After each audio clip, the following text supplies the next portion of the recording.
Hello and welcome everyone. आप सभी का एक बार से फिर से स्वागत है SSC one page note series में। यहाँ पे डिस्कस कर रहे हैं हम लोग कॉन्स्टिट्यूशनल बॉडीज़ यानी कि संवैधानिक संस्थाएं। और अभी तक हमने कंप्लीट कर लिया था UPSC, election commission of India, finance commission, NCFC, NCST और एनसीबीसी। साथ साथ हमने कंप्लीट कर लिया था कैग और फाइनेंस कमीशन को। सिंपल और क्लियर शब्दों में यहाँ पे समझने की हम लोग कोशिश करेंगे और हमारा जो टॉपिक होगा वो क्लियर, क्रिस्प और कंसाइज में। लिंग्विस्टिक माइनॉरिटीज़ होते क्या हैं? लिंग्विस्टिक माइनॉरिटीज़ अगर किसी राज्य की भाषा ए है और वहाँ पे बी बोलने वाले कुछ लोग रहते हैं 1 से 2%, 3%, तो उनको हम लिंग्विस्टिक माइनॉरिटीज़ कहेंगे उस राज्य में। ठीक है। इसके लिए एक अधिकारी नियुक्त किया जाता है केंद्र सरकार के स्तर पे, जो कि एक संवैधानिक संस्था है और इसकी स्थापना की गई थी आर्टिकल 350 बी के तहत, जो कि 7वें संविधान संशोधन के तहत है 1956 में। ये 3 पॉइंट बहुत इंपॉर्टेंट हैं और इनका जो अपॉइंटमेंट किया जाता है यानी कि special officer for linguistic minorities का, वो है प्रेसिडेंट ऑफ इंडिया यानी कि भारत के राष्ट्रपति के द्वारा। काम क्या होता है कि इनका ये उद्देश्य होता है कि सेफ गार्ड यानी कि रक्षा हितों की रक्षा करना होता है। जो लिंग्विस्टिक माइनॉरिटीज़ हैं, जो बी बोलने वाले लोग थे ए वाले राज्य में, उनकी लिंग्विस्टिक धरोहर को बचाने के लिए, उनकी भाषा शैली को बचाने के लिए, उनके साथ जो ग्रीवेंसेस हैं, समस्याएं, उनको हल करने के लिए ऐसे अधिकारी की नियुक्ति की जाती है। ये अधिकारी केंद्र सरकार के स्तर पर नियुक्त होते हैं और ये डायरेक्टली नहीं मॉनिटर करते हैं, बल्कि केंद्र पर नियुक्त होने के बाद या अपने राज्यों में यूनियन टेरिटरीज में इनके एक नोडल ऑफिसर होते हैं उस एरिया में और वो उनको रिपोर्ट करते हैं। उसके बाद वो एडवाइजरी रोल की तरह कार्य करते हैं। इसके बारे में हम जानेंगे आगे चल के। तो हमारे ये 3 पॉइंट इंपॉर्टेंट हो गए। Article 350 B, 7th constitutional amendment 1956 और प्रेसिडेंट ऑफ इंडिया के अपॉइंटमेंट के द्वारा इनका किया जाता है। अभी इस समय जो हमारे special officer for linguistic minority वो हैं श्री शेरशाह सी शाइक मोहिद्दीन। ठीक है। सिंपल से तो बता समझाता हूँ कि इनका काम क्या होता है। ये सेफ गार्ड यानी कि जो लिंग्विस्टिक माइनॉरिटीज़ हैं, जो भाषाओं की रक्षा के लिए इनको इन्वेस्टिगेशन करने का अधिकार है। ये एडवाइजरी रोल प्रोवाइड करते हैं सेंट्रल स्टेट गवर्नमेंट को। अगर केंद्र सरकार, राज्य सरकार ने को कुछ सलाह चाहिए अपनी प्रोग्राम को इम्प्लीमेंट करने के लिए लिंग्विस्टिक माइनॉरिटीज़ के हितों के लिए, तो उनको सलाह का रोल देंगे। समस्याओं का निस्तारण करेंगे, एनुअल रिपोर्ट सबमिट करेंगे प्रेसिडेंट को और प्रेसिडेंट क्या करता है कि वही रिपोर्ट पार्लियामेंट में प्रस्तुत करता है और जो हमारे गवर्नर्स होते हैं, गवर्नर्स स्टेट लेजिस्लेचर में सबमिट करते हैं और गवर्नर के द्वारा ये प्रस्तुत की जाती है वहाँ पे। तो इस समय जो हमारे special officer for linguistic minorities हैं श्री शेरशाह सी शाइक मोहिद्दीन। एक बार बताना चाहूँगा आपको कि इसका नाम, इनका जो नाम होता है, जो पोस्ट होता है, वो special officer for linguistic minorities as a constitutional body तो कहते हैं, लेकिन ये इनका एक जो सरकारी पोजीशन होता है वो है कमिश्नर का रोल होता है। इसके बारे में थोड़ा सा जान लेते हैं पहले हम।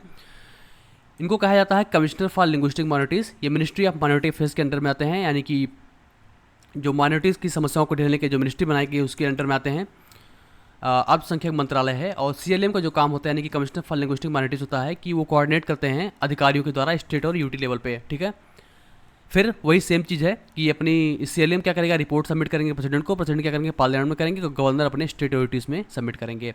ठीक है। स्टेट रीऑर्गेनाइजेशन एक्ट जब आया था, जो कमीशन हमारा बना था, जब हमने सोचा था कि हम लैंग्वेज के आधार पर राज्यों में बांटेंगे अपने आप को, तो उस पर एक चीज़ महसूस की गई थी कि जो कम बोलने वाली, जो कम भाषाएं बोलने वाले जो लोग रह जाएंगे उस राज्यों में, उनकी हितों की रक्षा कैसे की जाए। तभी इसकी उत्पत्ति हुई थी special officer for linguistic minorities, यानी कि स्टेट रीऑर्गेनाइजेशन कमीशन के तहत इसको सोचा गया था, कंसीव किया गया था, उस समय समझा गया था कि इसकी ज़रूरत पड़ेगी। चलते हैं अपने यूजुअल टॉपिक्स पे। अब हमारी बात आती है कि हमारा जो सारा इनका जो कार्य पता चल गया हमको, कुछ इंपॉर्टेंट आर्टिकल्स इसको हम जान लेते हैं। आर्टिकल 29 सबसे बहुत इंपॉर्टेंट है। ये कहता है कि right to conserve distinct language, यानी कि सबसे अलग भाषाएं अगर आपकी है, स्क्रिप्ट है या फिर कल्चर है, तो आपको कंजर्व करने का पूरा अधिकार है। आर्टिकल 347 कहता है कि प्रेसिडेंट किसी भी बोली चालने वाली जो भाषाएं हैं उसको एक लैंग्वेज घोषित कर सकता है। 350 कहता है कि right to submit grievances in any language, यानी कि अपनी समस्याएं आप किसी भी भाषा में सबमिट कर सकते हैं। आर्टिकल 350 ये कहता है कि कोई अगर इंस्ट्रक्शन दिया जा रहा है, ठीक है, प्राइमरी लेवल पे, तो अपनी मदर टंग में दिया जा सकता है। ये 350 का इसका उद्देश्य है। ये आर्टिकल हम जान के रखेंगे। इसका स्ट्रक्चर देख लेते हैं। इनका जो मुख्यालय है वो नई दिल्ली में है। रीजनल ऑफिस 4 जगह मेन पे हैं, चेन्नई, कोलकाता, मुंबई एंड बेलगावी। मिनिस्ट्री क्या है? मिनिस्ट्री ऑफ माइनॉरिटी अफेयर्स में है। सपोर्ट स्टाफ क्या होते हैं? डिप्टी कमिश्नर, असिस्टेंट होते हैं। इसकी जरूरत हमें जानने की नहीं है, हम हेडक्वार्टर जान के रखेंगे और ये जान के रखेंगे कि ये जो रीजनल ऑफिसर के थ्रू ऑपरेट करते हैं अपने अपने क्षेत्रों में। सबसे बड़ा फैक्ट इसका यह है कि पहले जो कमिश्नर का अपॉइंटमेंट होता है 1957 में हुआ था। याद रखेंगे कि जो पहले हमारे special officer for linguistic minorities 7th constitutional amendment में जो जोड़े गए थे वो थे आर्टिकल 350 बी के तहत और 1956 में, यानी कि 1 साल के बाद तुरंत एक ऑफिसर की नियुक्ति की जाती है। यहाँ पे हमारे इतिहास का एक ये हिस्सा है। रिपोर्ट क्या करते हैं कि रिकमेंडेशन अपनी प्रस्तुत करते हैं। कोई इनके पास इन्फोर्समेंट पावर नहीं होती है। लैंग्वेज का कोई वायलेशन होगा तो ये अपनी खुद से एक्शन नहीं ले पाएंगे, केंद्र सरकारों को या फिर यूटीज़ को यानी कि यूनियन टेरिटरीज को ट्रांसफ़र कर देंगे वो सारे डेटा, और वो राज्य सरकारें, केंद्र सरकारें या फिर यूनियन टेरिटरीज उस पर एक्शन लेंगे कि क्या दिक्कतें आ रही हैं लिंग्विस्टिक माइनॉरिटीज़ को। ठीक है, लिंग्विस्टिक माइनॉरिटीज़ क्या होते हैं कि वो ग्रुप जिनकी मदर टंग डिफरेंट है स्टेट के ऑफिशियल लैंग्वेज से। सबसे आसान शब्द समझने का तरीका यही है कि अगर मान लो तमिल स्पीकर कर्नाटका में रहें तो वहाँ पे एक लिंग्विस्टिक माइनॉरिटीज़ माने जाएंगे। तो ये रहा हमारा छोटा सा टॉपिक, इसमें आपको कोई दिक्कत नहीं होनी चाहिए। ये सारे इंपॉर्टेंट क्वेश्चन है, जैसे कि कौन से अमेंडमेंट के तहत आए थे, इनको कौन अपॉइंट करता है, कौन से मिनिस्ट्री में आते हैं, और कौन सा जो हमारा मैंडेट करता है फैसिलिटी कि प्राइमरी एजुकेशन हमारे मदर टंग में दिया जाए, वह आर्टिकल 350 है। बहुत ही इंपॉर्टेंट है, इसको याद करके रखिएगा। तो होपफुली आपका सारा डाउट क्लियर हो गया है। कोई डाउट या फीडबैक हो तो जरूर शेयर करें। प्रीवियस वीडियोस आप जरूर देखें, कॉन्स्टिट्यूशनल बॉडी सीरीज़ की सबसे बेहतरीन सीरीज़ आपकी ये है।